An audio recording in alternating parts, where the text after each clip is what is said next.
या कार्यक्रमाचे सहप्रायोजक आहेत डॉमिनोज पिझ्झा। जेव्हा मनात येईल डॉमिनोज।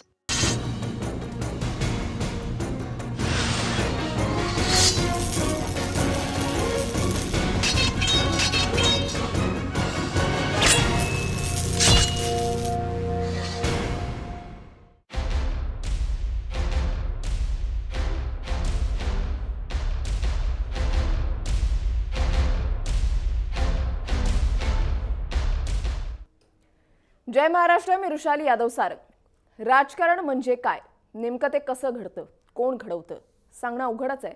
एक वेळ हवामानाचा अचूक अंदाज बांधता येईल, पण राजकारणाचा मात्र अशक्यच आहे।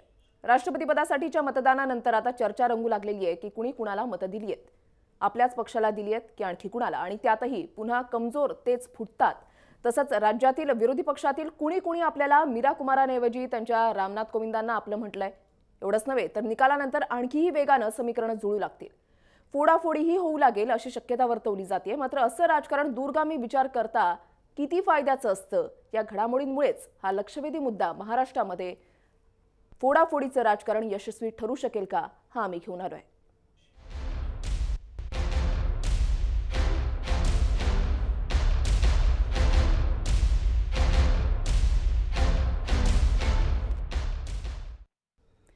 निवडणुकीपूर्वी फोडाफोडीचं राजकारण हे काही नवं नाहीये। राष्ट्रपती पदाच्या निवडणुकीपूर्वी सुद्धा असेच दावे केले गेलेले आहेत। भाजपनं आपली ताकद पणाला लावलेली आहे। विरोधी पक्षांसोबत अपक्षही आपल्या सोबत असल्याचं म्हटलेलं आहे।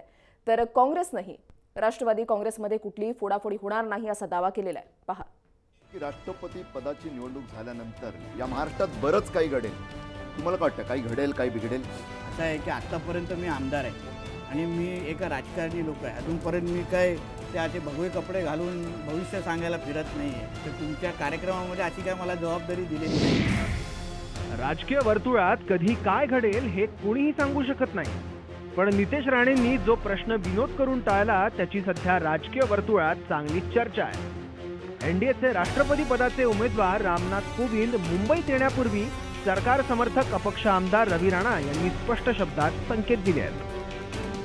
राष्ट्रपती म्हणून ज्यांची येणाऱ्या भविष्यात निवड होणार आहे, गोविंद साहेब, ते उद्या महाराष्ट्रामध्ये मुंबईमध्ये येणार आहे आणि त्यांना पूर्ण 6 आम्ही अपेक्ष त्यांना बुकेतून सत्कार करणार आहे। त्यांच्या पाठीशी पूर्ण खंबीरपणे उभे आहे आणि एक चांगला उमेदवार म्हणून त्यांची या देशामध्ये एक छाती आहे। आणि ज्याप्रमाणे एक अपक्ष म्हणून आम्ही त्यांच्यासोबत आहे, त्याचप्रमाणे काँग्रेस आणि राष्ट्रवादीचे सुद्धा काही MLA, जसं काँग्रेसचे 7-8 MLA आणि राष्ट्रवादीचे 5-6 MLA हे सुद्धा आमच्या संपर्कामध्ये, जे मुख्यमंत्र्यांच्या कामावर खुश आहे। आणि येणाऱ्या काळामध्ये मतदानामध्ये महाराष्ट्रामध्ये मोठी चढ आपल्याला दिसेल की मोठ्या प्रमाणात विरोधी पक्षाकडनं सुद्धा गोविंद यांना मतदान केलं जाईल। अशा प्रकारचं पूर्ण समीकरण हे गोविंद यांच्याबद्दल सुरू आहे आणि याबद्दल मुख्यमंत्र्यांना पूर्ण माहिती आहे। पाहिलं, रवी राणा म्हणतायत की काँग्रेस आणि राष्ट्रवादीचे काही आमदार कोविंद यांनाच मतदान करतील। मात्र विरोधी पक्षनेते राधाकृष्ण विखे पाटलांनी मतदानाच्या पूर्वसंध्येला हा मुद्दा खोडून काढलाय। याच्यातून काही वेगळे ही जी काही विधानं करतायत, प्रत्येक निवडणुकीवेळी अशा प्रकारच्या वर्गण होत आलेल्या आहेत। मतं फुटणार आहेत, मतं बाजूला जाणार आहेत, असं कधी राजकारण होत नाही किंवा अशा निवडणुकीत होत नाही। कारण शेवटी पक्षीय निवडणुका पक्ष पातळीवर आणि असे जेव्हा निर्णय होतात, तर मला पूर्ण विश्वास आहे की 100% आमच्या पक्षाचे आमदार हे आघाडीचे उमेदवार श्रीमती मीरा कुमारी यांनाच मतदान करतील। विरोधी पक्षांकडून हा दावा केला जात असला तरी सुद्धा काँग्रेस आमदार राणेंनी विरोधी पक्षांच्या रणनीतीबद्दल मात्र संशय व्यक्त केला आहे।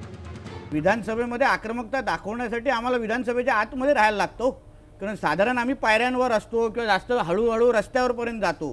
म्हणजे जेव्हा अगर आम्हाला बसायलाच आतमध्ये मिळालं नाही, मुद्देसूर लढायलाच भेटलं नाही, कुठला न्याय मागायला आम्हाला अगर विधानसभेमध्ये, आज लोकांनी निवडून आम्हाला आमदार का दिले की विधानसभेमध्ये जा आणि आमच्यासाठी प्रश्न विचारा आणि महाराष्ट्राच्या विरोधी पक्ष म्हणून न्याय द्या। अर्धा टाइम अगर आम्ही तिथे सभात्याग करत असू, सरकारला धारेवर धरत नसू, असंख्य आयुध आहेत ज्याच्यामुळे तुम्ही सरकारला अडचणीत आणू शकता, असं माझ्यासारख्या नौका आमदाराला पण एवढं माहिती आहे। पण हे सगळे जे नवीन मोठ्यातले मोठे नेते आहेत, अनुभवी आहेत, ते लोक नेमकं का हे सगळे आयुध वापरायला बघत नाहीत किंवा का सरकारला अडचणीला आणायला बघत नाहीत? निवडणुकीवेळी आपल्या पक्षातून फाटाफूट होणार नाही असा प्रत्येक पक्षाचा दावा असतोच। मात्र विरोधी पक्षाच्या वरिष्ठ नेत्याकडूनच भाजपमध्ये आपले सर्वाधिक मित्र असल्याचं वक्तव्य केलं की सर्वांच्याच भुवया उंचावल्याशिवाय राहत नाही.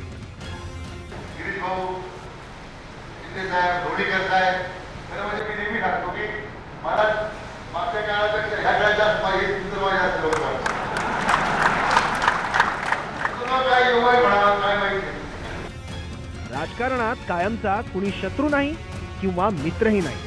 मात्र सातत्याने बदलणारी गणितं, भूमिका आणि वक्तव्य पाहता राष्ट्रपती पदाच्या निवडणुकीनंतर राज्यात मोठ्या हालचाली होऊ शकतात, अशी चर्चा आता सगळीकडे बघायला मिळते. रवींद्र महालेसह रामनाथ दवणे, जय महाराष्ट्र. राष्ट्रपती पदाच्या निवडणुकीपूर्वी मान्यवरांनी केलेली ही काही वक्तव्य आपण पाहिलेली आहे. त्याच्यामुळेच आपल्याला लक्षवेधी चर्चा करायची आहे. मुद्दे कोणते असतील पाहूयात. राष्ट्रपती पदाच्या निवडणुकीचे राजकारणावर काय परिणाम होणार? सत्ताधारी पक्ष विरोधी पक्षांमध्ये फूट पाडू शकेल का? फोडाफोडीच्या राजकारणातून नेमकं काय साध्य होणार? या चर्चेमध्ये तुम्ही सुद्धा सहभागी होऊ शकता. मी ट्विटरवर एक प्रश्न विचारलेला आहे की महाराष्ट्रात फोडाफोडीचं राजकारण यशस्वी ठरू शकेल का? @जयमहाराष्ट्रN या आमच्या ट्विटर हँडलवर तुम्ही तुमचं मत नोंदवू शकता. आपल्या चर्चेला सुरुवात करायची. आपल्यासोबत जय महाराष्ट्राचे संपादक आहेत तुळशीदास भोईटे, याच्यानंतर अपक्ष आमदार आहेत रवी राणा, भाजपचे प्रवक्ते केशव उपाध्ये आपल्यासोबत आहेत आणि काही वेळातच काही मान्यवर जे आहेत ते आपल्यासोबत जोडले जातील. भोईटे सर, ह्या संपूर्ण घडामोडी गेल्या काही दिवसांपासून आपण पाहतोय, अनुभवतोय, त्याच्यामुळे आता नेमकं काय घडेल या चर्चांना आता उधाण आलेलं आहे. नक्कीच. नेमकं खरं तर आजचा दिवस मतदानाचा दिवस होता. अनेक गोष्टी ज्या घडवण्यासाठी प्रयत्न मतदानासाठी केले गेले त्या घडताना दिसतील. आपल्यासोबत स्टुडिओतच अपक्ष आमदार रवी राणा सुद्धा आहेत. म्हणजे या घडामोडींची, या चर्चेला जी अधिकृत सुरुवात झाली, अधिकृत हा शब्द मी जाणीवपूर्वक वापरतो कारण त्याआधी खूप काही घडत होतं. मात्र रवी राणा ती व्यक्ती आहे की ज्याने उघडपणे सांगितलं की कोविंद यांच्या पारड्यात म्हणजे अनेक लोक आपल्या स्वतःच्या मीरा कुमारांना नाही म्हणून उघडपणे नाही पण गोपनीय पद्धतीच्या मतदानात मात्र ते साथ देतील ते कोविंद यांना NDAच्या, असं उघडपणे सांगणारे रवी राणा आपल्यासोबत आहेतच. एक महत्त्वाचा यातला मुद्दा असा आहे की आता या नंतर जी ऊत येणाऱ्या ज्या राजकारणाला की ज्यांनी मतदानाच्या वेळी वेगळी भूमिका घेतली ते प्रत्यक्षात उघडपणे स्वतःचा पक्ष सोडून भाजपकडे वळतील का? तशा प्रकारचं कोणतं फोडाफोडीचं राजकारण होऊ शकेल का? अनेकदा भाजपकडून सांगण्यात आलेलं आहे की काँग्रेसचे एवढे आमदार आमच्या संपर्कात आहेत, कधीही ते इकडे येऊ शकतात. आत्ता राष्ट्रपती पदाचं मतदान झाल्यानंतर यात प्रत्यक्षात कशा प्रकारची फोडाफोड होईल ते आपल्याला पाहावं लागेल. आणि त्याचबरोबर त्याचा पुढचा दुर्गामी विचार करता राजकारणावर त्याचा कसा परिणाम होईल आणि खरोखरच हे भारतीय जनता पक्षासाठी दुर्गामी विचार करता राजकीय यश देणार ठरू शकेल का, याचाही आपल्याला विचार करावा लागेल. नक्कीच. आपल्यासोबत भाजपचे प्रवक्ते केशव उपाध्ये सुद्धा आहेत. उपाध्येजी, नेहमीप्रमाणे दरवेळेप्रमाणेच प्रत्येक पक्ष प्रयत्न करत असतो की आपणच त्या ठिकाणी निवडून यावं. भाजपची एक वेगळीच रणनीती आहे. या निवडणुकीमध्ये सुद्धा तीच रणनीती दिसून आलेली आहे. ताकद जी आहे ती पूर्णपणे पणाला लावलेली आहे. या निवडणुकीतून काय हाती मिळेल असं वाटतंय?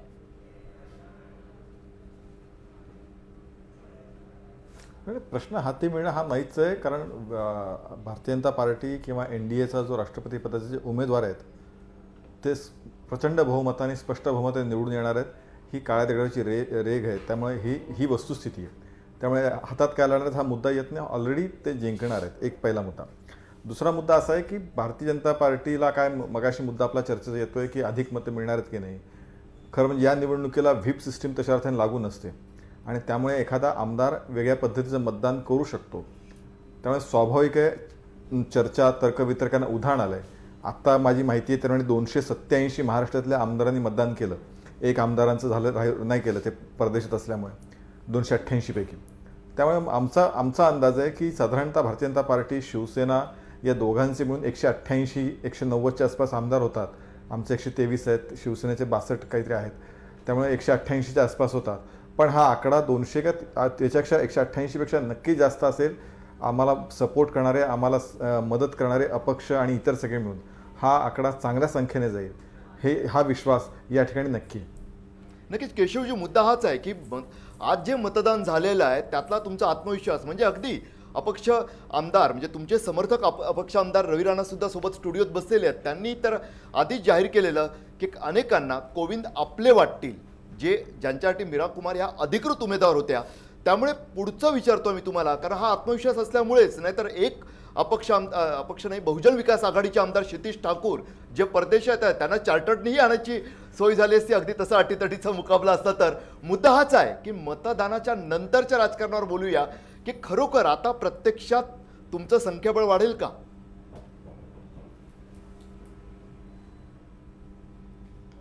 संख्याबळ वाढण्याचं संख्याबळ आमचं मजबूतच आहे, पहिली गोष्ट भोईटीची लक्षात ठेवा.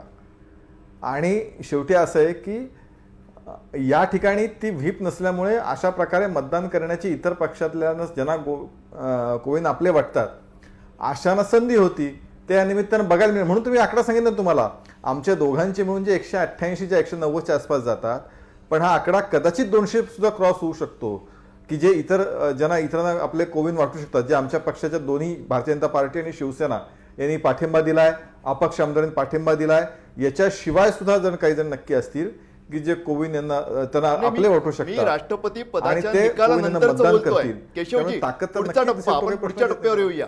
पुढच्या टप्प्यात काय होईल? लवकरच महाराष्ट्रात वेगळं काही चित्र पाहायला मिळेल? कारण सारखी चर्चा रंगलेली की राष्ट्रपती पदाच्या निवडणुकीनंतर बरंच काही राजकारणात घडेल.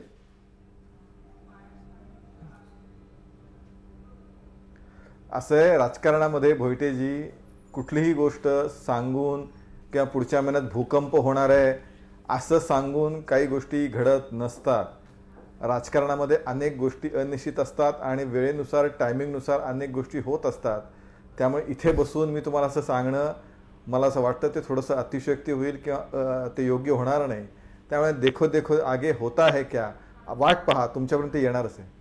नक्कीच. म्हणजे मला असं वाटतं की वृषाली आपल्यासोबत रवी राणा आहेत. खरं तर सर्वप्रथम त्यांनीच सांगितलं पाहिजे होतं की काय काय भविष्यात वाढून ठेवलेलं आहे, कारण हा तो माणूस आहे ज्याने 5 आमदार सर्वप्रथम म्हणजे केवळ निकाल जाहीर होत असताना तात्काळ उभे केले आणि भारतीय जनता पक्षाच्या मागे देवेंद्र फडणवीसांच्या मागे उभे केले. आताही त्यांनी, आपण आत्ता जो बाईट त्यांचा चालवला त्यात ते म्हणतात दिसत आहेत की देवेंद्र फडणवीस यांना सुद्धा, मुख्यमंत्री देवेंद्र फडणवीस यांना ठाऊक आहे की नेमकं काय घडतंय. राणाजी, नेमकं काय? नमस्कार. नेमकं म्हणजे असं आहे की राष्ट्रपती हे जे उमेदवार आहे याच्यामध्ये काही स्पर्धेचं कारण नाही आहे. कारण की राष्ट्रपती उमेदवार जे आहे, कोविंद जे उमेदवार आहे, मीरा कुमारी जे आहे, यांच्यामध्ये तसं पाहिलं तर कुठली स्पर्धा नाही आहे. पण एक चांगला माणूस आणि त्या पदावर जे व्यक्तिमत्व बसणार आहे, त्या पदावर व्यक्तिमत्व जे बसणार आहे ते नॉन पॉलिटिकल माणूस म्हणून ते बसणार आहे. नॉन पॉलिटिकल ते पद आहे आणि त्याच्यामध्ये त्यांना किती समर्थन मिळालं पाहिजे, किती त्यांना भरभरून मतदान झालं पाहिजे, यावरचा तो विषय होता. एक अपक्ष आमदार म्हणून जेव्हा मुख्यमंत्र्यांसोबत आम्ही काम करतो, अनेक विरोधी पक्षाचे आमदारसुद्धा काम करतात, त्यांनासुद्धा मुख्यमंत्र्याजवळ प्रत्येकाला जावं लागते आणि प्रत्येकाजवळ प्रत्येकाच्या मतदारसंघाच्या विकासासाठी जेव्हा ते राष्ट्रवादी काँग्रेसचे असू द्या, काँग्रेसचे आमदार असू द्या, ते सगळे जेव्हा व्यक्तिगत आम्ही जेव्हा बसतो आणि बोलतो तेव्हा मुख्यमंत्र्याच्या विरोधात कोणी बोलत नाही. विरोध करायचा म्हणून ते करतात, पण व्यक्तिशः जर मुख्यमंत्र्यांना जर डोळ्यासमोर ठेवलं आणि त्यांची काम करण्याची शैली जर बघितली, काम करण्याची पद्धत बघितली आणि कोणी असू द्या त्याला मदत करण्याची जी भावना त्यांची नेहमी पाहिलेली आहे, त्या भावनेनुसार मॅक्झिमम म्हणजे मी तर 14-15चा आकडा दिला, पण मला असं वाटते की जेव्हा रिझल्ट लागेल तर तुम्हाला असं वाटेल की मोठा आश्चर्य धक्का पोचेल की असं कसं झालं. त्याच्यामध्ये मुख्यमंत्र्याचं सुद्धा मोठं क्रेडिट आहे. आणि एक मी अपक्ष आमदार म्हणून नेहमी त्यांच्यासोबत राहिलेला आहे आणि एक मध्यस्थीची भूमिका म्हणून आमदारांशी संपर्क करून त्यांचा फॉलोअप करून जे काही मला कोविंद त्यांना मतदान देण्यासाठी करावंसं वाटलं ते मी केलं. रवीजी, हे झालं आत्तापर्यंतचं, आजपर्यंतच्या खेळीत तुम्ही होता, करून दाखवलं. मात्र पुढच्या टप्प्यात जी चर्चा रंगलेली की राष्ट्रपती पदाच्या निवडणुकीनंतर खूप काही हालचाली घडतील, खूप काही उलटापलटी घडतील, नेमकं काय होऊ शकेल महाराष्ट्रात? महाराष्ट्रामध्ये तर चित्र क्लिअर आहे एकदम की आज विरोधी पक्ष कुठे आहे ते माहीत पडत नाही आहे. आज विरोधी पक्षामध्ये तर शिवसेना मुख्य भूमिकेमध्ये दिसत आहे. त्यामुळं विरोधी पक्ष हा शिवसेनाने त्याला दाबून टाकलेला आहे, कारण विरोधी पक्ष हा आता शिवसेनेसोबत एकदम शून्य झालेला आहे. म्हणून विरोधी पक्षाचं काय होईल ते त्यांनाही कळत नाही आहे. म्हणजे इतक्या मोठ्या प्रमाणात पक्ष स्थलांतर होईल की विरोधी पक्षामध्ये आवाज उचलणारे लोक राहतील की नाही राहतील हा मोठा प्रश्न विरोधी पक्षासमोर आता सध्याच्या परिस्थितीमध्ये निर्माण झालेला आहे. काँग्रेसचे प्रवक्ते हरीश रोगे सुद्धा आपल्यासोबत आहेत. रोगेजी, खरंच असं वाटतंय? आता कोणाला दिवा स्वप्न वगैरे जर बघायचे असतील तर ते बघू शकतात. आणि राजकारणामध्ये अनेक मंडळी अनेक वेळेला सोयीप्रमाणे आपले दलाल सोडत असतात आणि ते आपलं काम करत असतात आणि ते दलाल आपली किंमत वसूल करत असतात.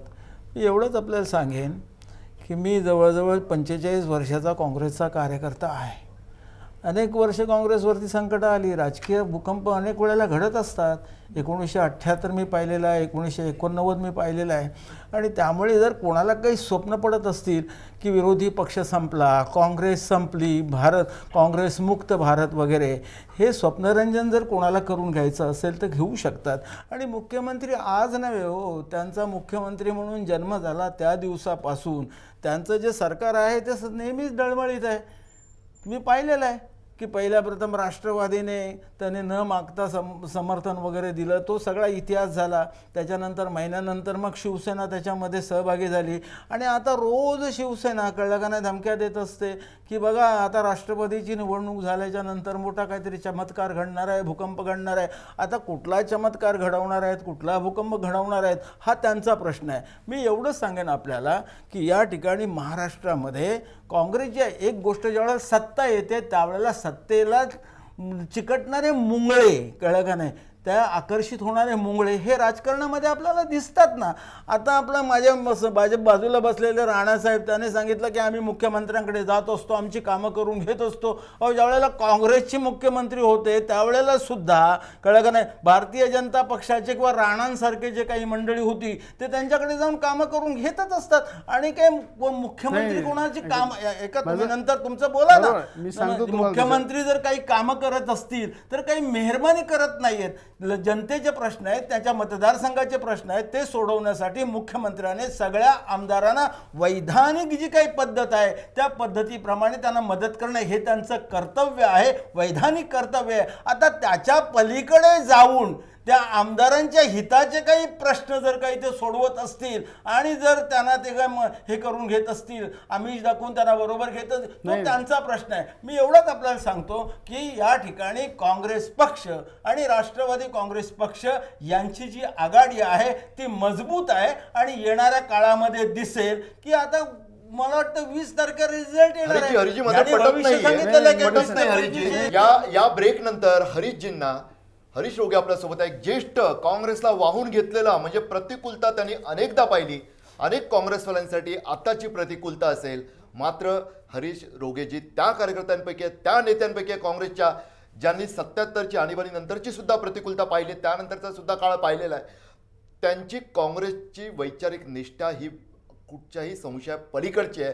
मात्र विरोधी पक्षनेते राधाकृष्ण विखे पाटील नेमकं काय बोलेल ते थोडंसं आपण पाहायचं आहे. मला वाटतं एक छोटासा ब्रेक घेणार आहोत आणि ब्रेक नंतर आपण राधाकृष्ण विखे पाटील नेमकं काय म्हणालेले होते ते पाहणार आहोत आणि पुढच्या चर्चेला सुरुवात करणार आहोत. पाहत रहा जय महाराष्ट्र न्यूज.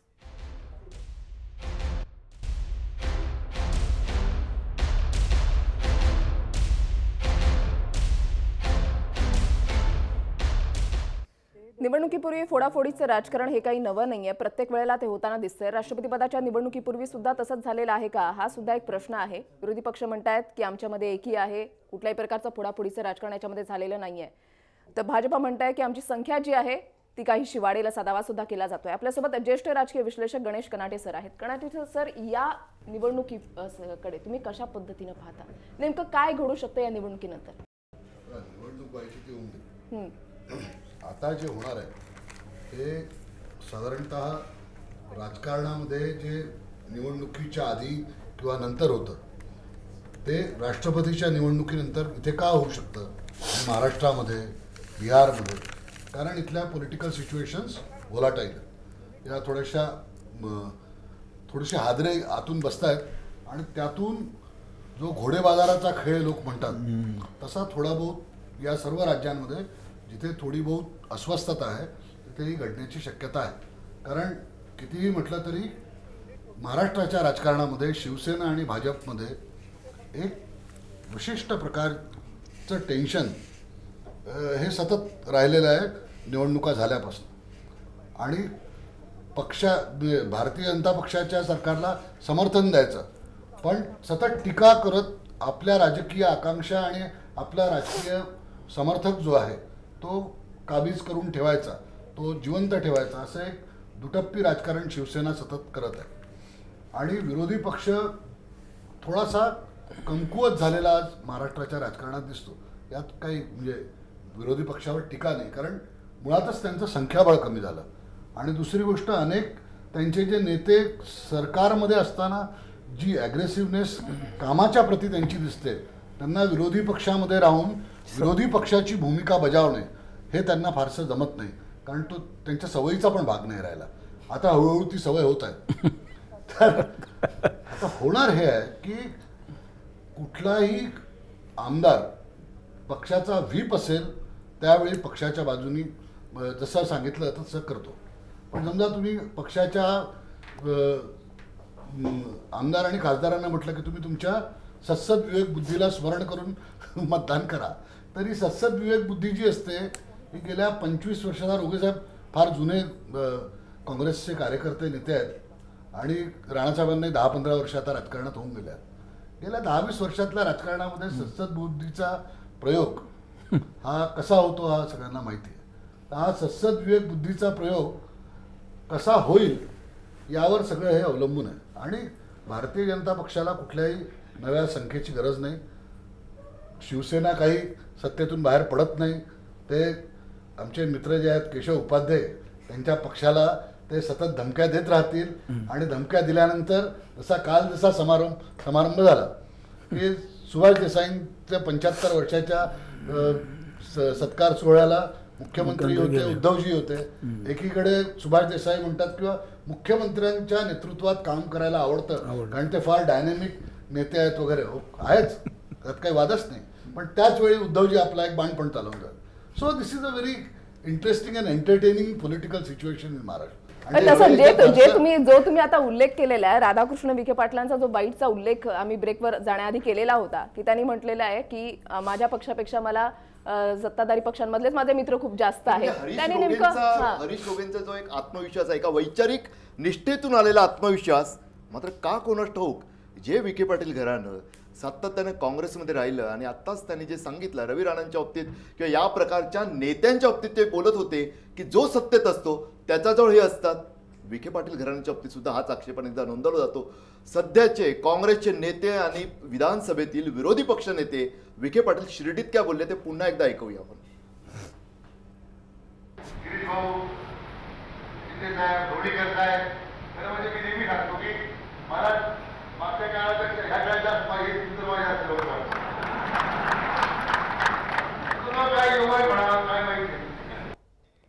कनाडे सर, मी पुन्हा एकदा तुमच्याकडे येते. खरंच सत्ताधारी पक्ष विरोधी पक्षांमध्ये आता फूट पाडू शकेल? मी थोडंसं 1 मिनिट जास्त घेतो तुमचा.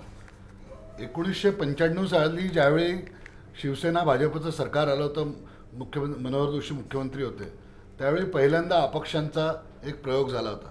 आणि त्यावेळी अनिल बाबू देशमुख जे सध्या राष्ट्रवादीमध्ये आहेत ते अपक्ष म्हणून लढले होते. आणि त्यावेळी माझ्या अंदाजाप्रमाणे जेव्हा थोडासा आकडा एखाद दुसरा इकडे तिकडे होईल, पण 44 ते 46 आमदार अपक्ष असे होते की ज्यांनी सरकारला समर्थन दिलं होतं. आणि त्यात इटकेलवार नावाचे एक आमच्या विदर्भातले उमरेडचे एक आमदार होते. असे अनेक गमतीदार प्राणी आम्ही पाहिले आहेत त्या काळामध्ये की जे सत्ता आल्यानंतर ज्या प्रकारच्या अरेंजमेंट झाल्या त्या अरेंजमेंट्स 1995 पासून आम्ही बघतो आहोत की या प्रकारच्या अरेंजमेंट्स व्हायला सुरुवात झाली. आणि आता त्या थोड्या बहुत प्रमाणामध्ये इन्स्टिट्यूशनलाइज झाल्या. परंतु ते इन्स्टिट्यूशनलाइज व्हायला एक जी फ्लेक्झिबल परिस्थिती लागते ती सध्या, कारण काँग्रेसमधले आमदार फुटून जायचं असेल तर त्यांना एक नंबर लागेल, राष्ट्रवादीतले आमदार फुटून जायचे असतील तर त्यांना एक आकडा लागेल. आणि अपक्षांची संख्या इतकी मोठी नाही आहे की त्यांच्या संख्येच्या बळावर भाजप सरकार स्थापन करू शकेल. किंवा भाजप ओपनली राष्ट्रवादीचं समर्थन घेऊ शकतं का, तर कदाचित शरद पवार देणार पण नाही, कारण त्यांना त्यांची सेक्युलर भूमिकाही ठेवायची असते आणि सत्तेला समर्थन पण द्यायचं असतं. तर या सगळ्या त्रांगड्यामध्ये देवेंद्र फडणवीसांचं अभिनंदनच केलं पाहिजे की ते 1.5 वर्ष फार सगळ्या बाजूंना सांभाळून तो सत्तेचा जो रथ आहे तो म्हणजे तुमच्यासाठी आजची चर्चा खूप गोडगोड अशी कानाला गुदगुल्या करणारीच असेल, कारण सत्तेतल्या विरोधी पक्षाला म्हणजे रवी राणा सुद्धा म्हणाले की शिवसेना ही विरोधी पक्षांना दाबून टाकते, एवढा विरोध करते, ती स्पेस शिवसेना खाऊन टाकते. दुसरीकडे विरोधी पक्षनेत्यांचा बाईट आपण ऐकला, भाग्य आहे तुमचं असे विरोधी पक्षनेते लाभलेले आहेत महाराष्ट्राला की त्यांनी स्पष्ट शब्दात म्हटलं की काँग्रेसच्या मंत्रिमंडळापेक्षा या मंत्रिमंडळात माझे चांगले मित्र आहेत. हे आणखी समीकरण वाढवत 100% मिशन कसं पूर्ण करणार?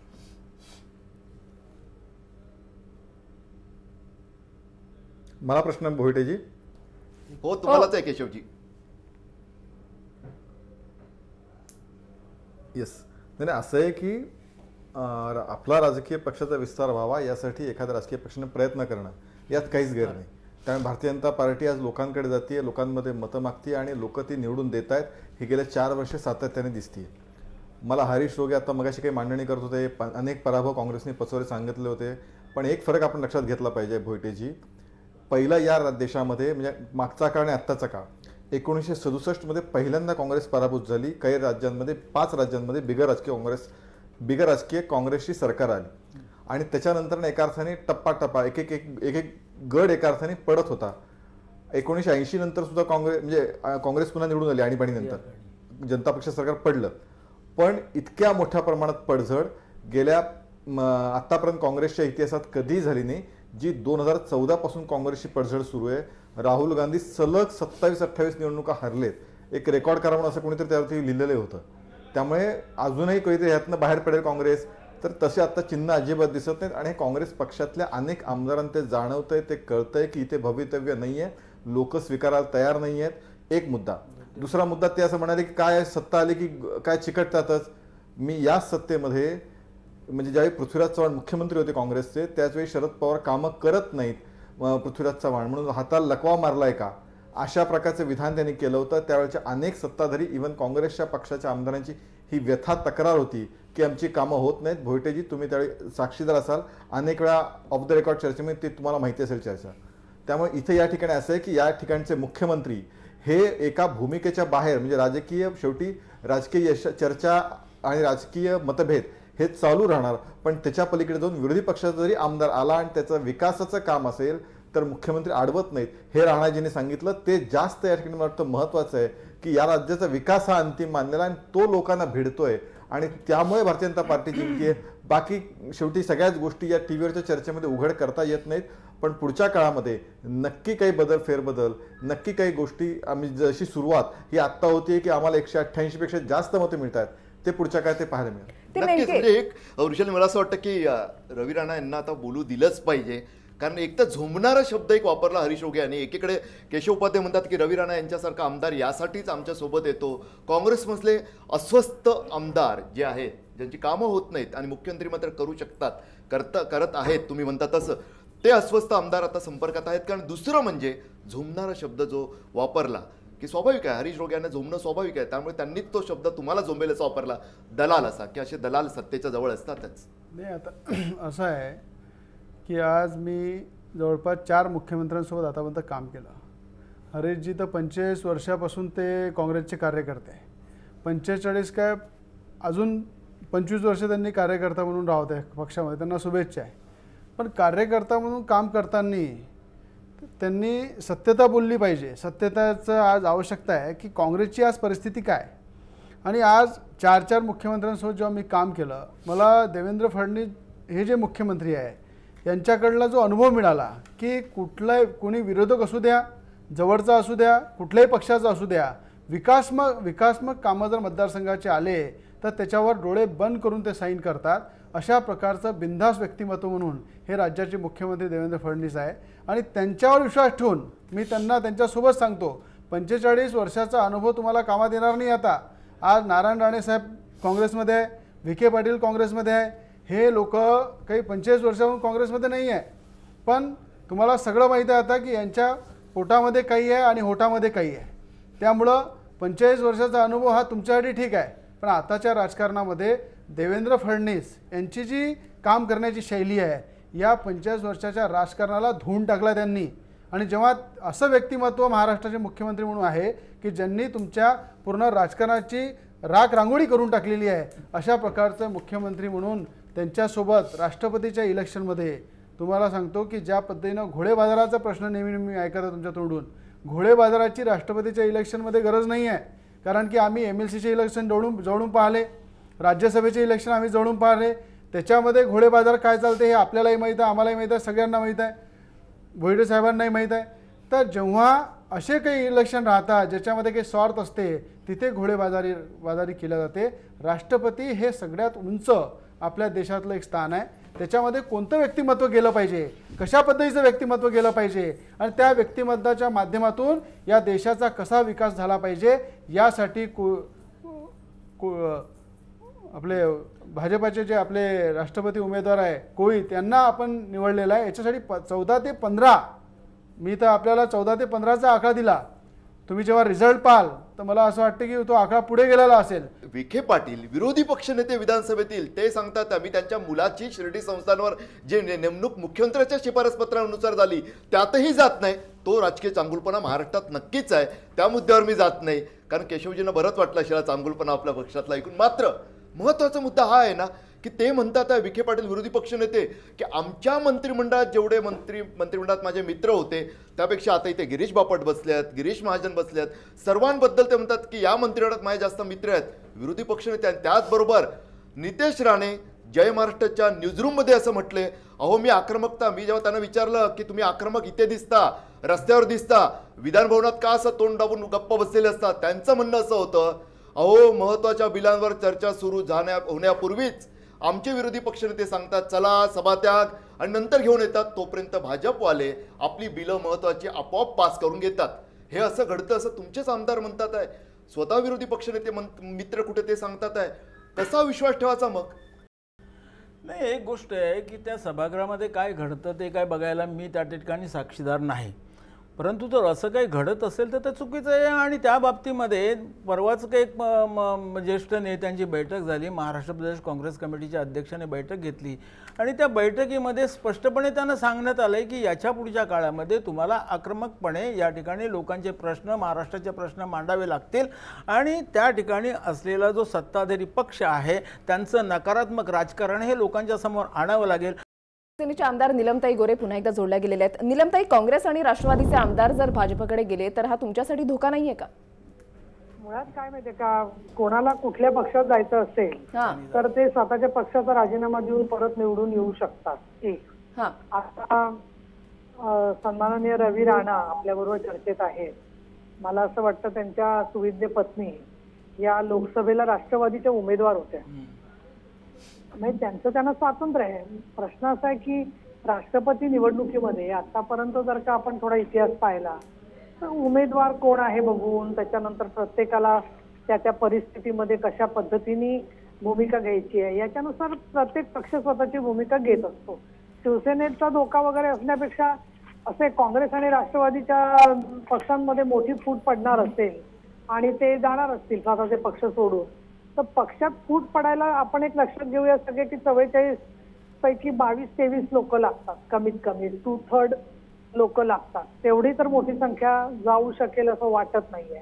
इंडिव्हिज्युअल कोणी जर का गेले नाराज असतील काही कारणाने तर लोकशाहीमध्ये अयोग्य गोष्टी असल्या तरी अशा बऱ्याचशा वेळेला घडत असतात ज्या आहेत त्या. एक दुसरं माझा जो अंदाज आहे त्याच्यात मला स्वतःला असं वाटतं की ज्या अपक्षांना किंवा ज्यांना 2019चे निर्णय करायचे असतील किंवा आपल्याला या अमुक एका पक्षाबरोबर राहायचं नाहीये ते लोक ही एक संधी म्हणून पाहू शकतील की बाबा आता आपण उभं राहायचं. पण त्यांच्या दृष्टीने सुद्धा 2 वर्ष मध्ये म्हणजे भरपूर काळ आहे आणि त्याच्यामुळे ज्यांना पक्षांतर वगैरे करायचे असतात ते तुम्ही गेल्या वेळेला पाहिलं की बरेचसे मला वाटतं 55 लोक भारतीय जनता पक्षामध्ये शेवटच्या 2-3 महिन्यामध्ये गेलेले होते. त्यामुळे शेवटच्या क्षणापर्यंत अशी लोक थांबतात बांधावरती आणि नंतर ती जातात त्यांना पाहिजे त्या पक्षामध्ये. ते काय आपण प्रत्येकाला पटलं नाही तरी ते अडवू शकत नाही त्यांना. शिवसेनेच्या बद्दल तुम्ही म्हणाल तर मागास मी अर्धा पाऊण तास सगळी चर्चा ऐकते. मला असं वाटतं की एक लक्षात घेऊया आपण तुळशीदासजी आहेत, बाकीचे सगळे आहेत इकडे लोक. देश पातळीवरती तर आम्ही एनडीएचा भाग आहोत, राज्यात सुद्धा आम्ही शासनाच्या बरोबर आमचं सहकार्य आहे. त्यामुळे द्विध्रुवीकरण झालेलं असतानाच मुळामध्ये 2014च्या विधानसभा निवडणुकीमध्ये शिवसेना आणि भाजप लढल्यामुळे तीन बाजूला ध्रुवीकरण होत आहे किंवा काय, असा सारखा एक मोठं प्रश्नचिन्ह महाराष्ट्रासमोर येत आहे. कारण मतभेद आहेत काही बाबतीमध्ये आणि काही बाबतीमध्ये मतऐक्य आहे. आता राम मंदिराचा प्रश्न आहे. योगी आदित्यनाथ आल्यापासून बऱ्याचशा गोष्टींमध्ये त्यांचा आणि आमचा समान विचार दिसत आहेत, योगी आदित्यनाथांचे जे आहेत ते. त्यामुळे राजकीय परिस्थिती बदलत पण असते. त्यामुळे आजच्या घडीला 2017च्या जुलैमध्ये जी राजकीय परिस्थिती आहे तीच 2 महिन्यांनी किंवा 3 महिन्यांनी राहील असं काय आपण गृहीत धरू शकत नाही. मध्यावधी निवडणुका साधारणपणे होतील असं मला वाटत नाही. पण त्यातून गुजरातच्या बरोबर निवडणुका घेतल्या तर आपल्याला फायदा होईल असं भारतीय जनता पक्षाने समजा ठरवलं तर शेवटी त्या पक्षात स्वतंत्र आहे ना हे करण्याचं जे आहे ते. अशा वेळेला प्रत्येक पक्षाला अगदी शिवसेनेसह त्यात लागेल त्या विषयाच्या मध्ये जे आहे ते. राजकारणामध्ये कधीही कायमचा कोणी शत्रू नसतो किंवा कधीही कोणी कायमचा मित्र नसतो. त्याच्यामुळे पुढच्या टप्प्यामध्ये राजकारण नेमकं कशा पद्धतीने रंगतंय, याची गणितं नेमकी काय असतील याकडे सुद्धा लक्ष लागून राहिलेलं आहे. आपल्याला शेवटच्या टप्प्यामध्ये यायचंय चर्चेच्या की फोडाफोडीच्या राजकारणातून नेमकं काय साध्य होणार यावर सुद्धा आपल्याला चर्चा करायची. मात्र वेळ झाली एक छोटासा ब्रेक घेण्याची. कुठेही जाऊ नका, पाहत रहा जय महाराष्ट्र न्यूज.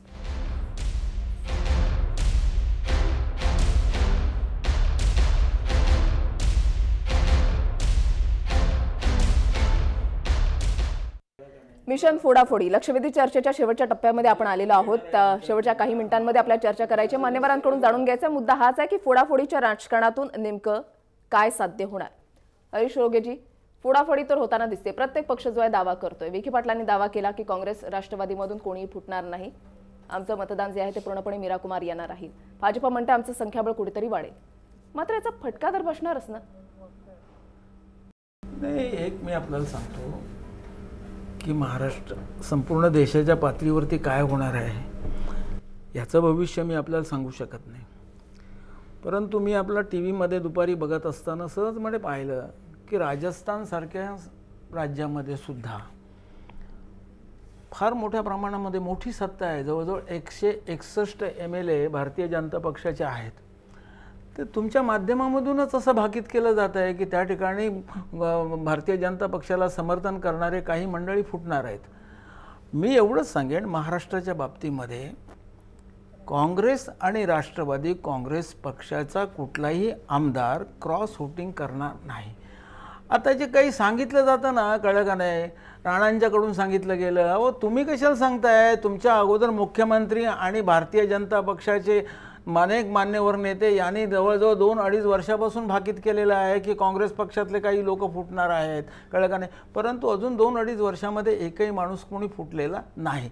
आणि ज्याला कोणाला एखाद्याला जावं असं वाटत असेल तर त्याला काय आपण थांबवू शकत नाही. आताच मगाशी नीलमताईने सांगितलं की हे राजकारण जे आहे ते प्रवाही आहे, ते बदलत असतं. प्रत्येक माणसाला आपलाचा स्वतःचा एक अधिकार असतो. एक गोष्ट होतं, एक काळ होता 20-25 वर्षाच्या पूर्वीचा काळ होता की ज्या वेळेला कार्यकर्ता जो आहे तो वैचारिक बैठकीवरती घडत असे.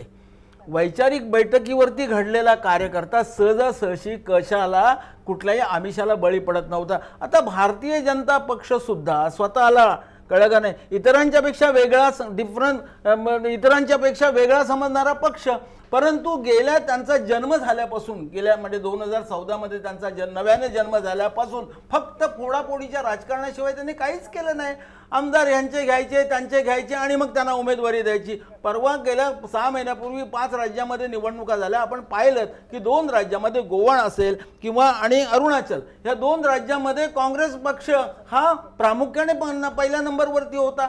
तिथे तर 18 लोक आले होते आणि 2 आमदारांची, अरुणाचलमध्ये 2 आमदारांची गरज होती. फोडले काही आमदार आणि घेतले सत्ता. गोव्यामध्ये काय झालं हे आपण पाहिलंय. काँग्रेस आणि राष्ट्रवादीचे काही आमदार जे आहेत ते गोविंदांना मतदान करतील. मी आपल्याला स्पष्ट सांगतो की ज्या पद्धतीनं विधिमंडळाचा एक आमदार म्हणून ज्या पद्धतीनं मागच्या वेळेस मी काँग्रेस आणि राष्ट्रवादी सोबतला समर्थन दिलं होतं, आता बीजेपीला समर्थन दिलेलं. कारण त्यावेळेला आम्ही सत्तेमध्ये होते म्हणून यांनी त्यावेळेला आम्हाला समर्थन केलं होतं. अपक्ष आमदार अपक्ष आमदारांना जेव्हा काम करावं लागते तेव्हा जनतेच्या हितासाठी सत्तेसोबत राहणं त्यांना आवश्यक असते तुमचं आणि सांगा ना, मुख्यमंत्र्यांचं इतरांचं भविष्य काय सांगता सांगणार तुम्ही? मी तुमच्या बाबतीमध्ये तुम्ही सांगा, मी समजू शकतो. परंतु इतरांचं भविष्य तुम्हाला सांगायचं काय कारण आहे? काँग्रेसमधले इतके आमदार फुटणार आहेत, राष्ट्रवादीमधले इतके आमदार फुटणार आहेत, हे भविष्य तुम्ही कसं काय सांगता? जे आहे सगळ्या आमदारांसोबत राहतो, ते माझे मित्र आहे आणि जेव्हा एका मैत्रीमध्ये आपसामध्ये जेव्हा बोलणं होते, जेव्हा आम्ही आपसामध्ये चर्चा करतो, तेव्हा अनेक मुख्यमंत्र्यांसोबत जेव्हा काम केलेलं आहे त्यापैकी देवेंद्र फडणवीसांचं काम कसं आहे अशा पद्धतीनं एक स्पष्ट प्रश्न, हरीशजींचा मुद्दा बरोबर आहे. त्यांना 45 वर्ष पूर्ण झालेले आहे, त्यांना अजून 15 वर्ष तिथे काँग्रेसमध्ये पूर्ण करायचे आहे, कारण की ते काँग्रेसचे कार्यकर्ता आहे आणि काँग्रेसचे कार्यकर्ता म्हणून ते वावरतात, त्यांच्या हिशोबाने ते ठीक आहे. पण एक राष्ट्रपतीच्या इलेक्शनमध्ये एक चांगला व्यक्ती निवडून गेला पाहिजे, यासाठी काँग्रेसच्या आणि राष्ट्रवादीच्या रवीजी थोडं पुढे जाऊया. पाठिंबा देतात. 2019 आपल्या शेवटची काही मिनिटं राहिलेली आहेत. तुमच्याकडून समारोप आवश्यक आहे की फोडाफोडीच्या राजकारणानं नेमकं काय साध्य होईल? काही मिनिटं राहिलेली आहे शेवटची. एक वस्तुस्थिती आहे की आजच्या घडीला जे राजकारण होतं त्यात विधिनिषेध वगैरे शब्द पाळायचे नसतात आणि ते बघायचे पण नसतात. त्यामुळे जे होईल ते बघायचं वैचारिक पातळीवर घडणार नाही, कारण वैचारिक पातळीवर आता कोणी राजकारण फारसं करत नाही, कुठलाच पक्ष करत नाही. नाहीतर हेमावती नंदन बहुगुणांचे 2 मुलं हे काँग्रेस सोडून भाजपमध्ये जाऊन मंत्री झाले नसते. हा रिसेंट इतिहास आहे, फार दूर जायची गरज नाही. यूपीच्या त्या रीटा बहुगुणा मंत्री झाल्या आणि विजय बहुगुणा त्यांचे बंधू उत्तराखंडमध्ये मुख्यमंत्री सोडून गेले. आणि आजच्या घडीला जे होणार आहे त्याच्याबद्दलचं सूचक विधान मी नीलमताईंचं ऐकलं.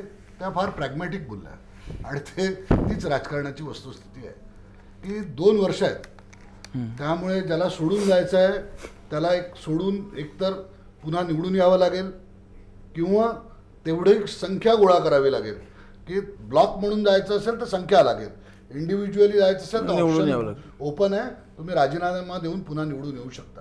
त्यामुळे त्यांचे समर्थक किंवा विरोधक यांच्यामध्ये जे काही बोललं जाईल त्यापेक्षा जास्त वस्तुस्थिती ही खरी आहे की आता जाणारा जो माणूस असेल, मला रोगे साहेबांबद्दल खरंच आदर वाटतो, कारण आपल्या वैचारिक भूमिकेला ते 45 वर्ष कायम आहेत, बांधील आहेत. पण त्यांच्या पक्षामध्ये आता त्यांच्यासारखे वैचारिक बांधिलकी ठेवणारे किती लोक उरतात, किती लोक राहतात, हाही अभ्यासाचा विषय आहे आणि त्याबद्दल त्यांना दोष देण्यात काही अर्थ नाही आहे.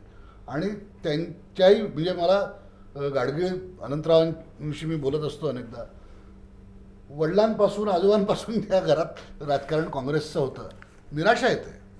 भारतीय जनता पक्षामध्ये सुद्धा आज सत्तेच्या राजकारणामध्ये काही लोक जे बाजूला फेकले गेले, ज्यांना सत्तेत वाटा मिळत नाही, असे नाराज लोक भारतीय जनता पक्षात सुद्धा आहेत. कारण काय होतं की ऐन इलेक्शनच्या वेळी बाहेरचे लोक येतात, त्यांना उमेदवारी दिली तर ते निवडून येतात.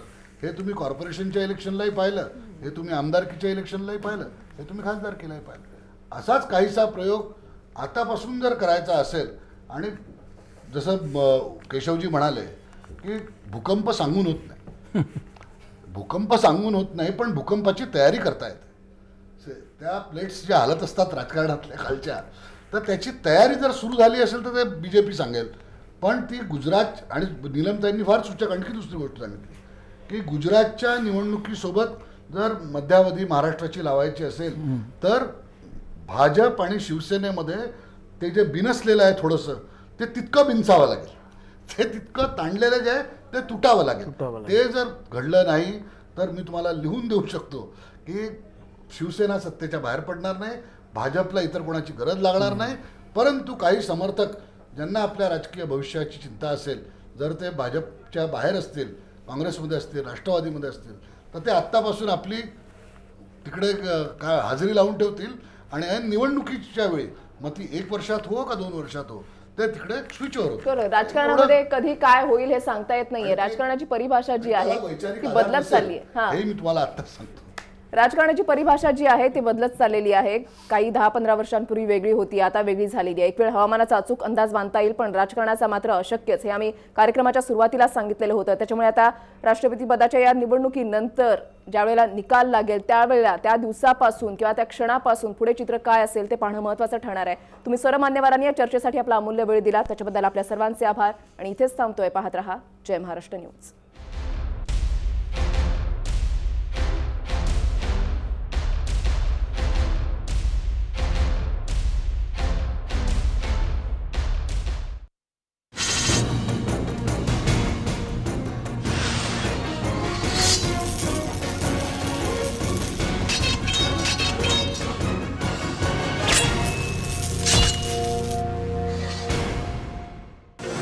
या कार्यक्रमाचे सहप्रायोजक आहेत डॉमिनोज पिझ्झा. जेव्हा मनात येईल डॉमिनोज.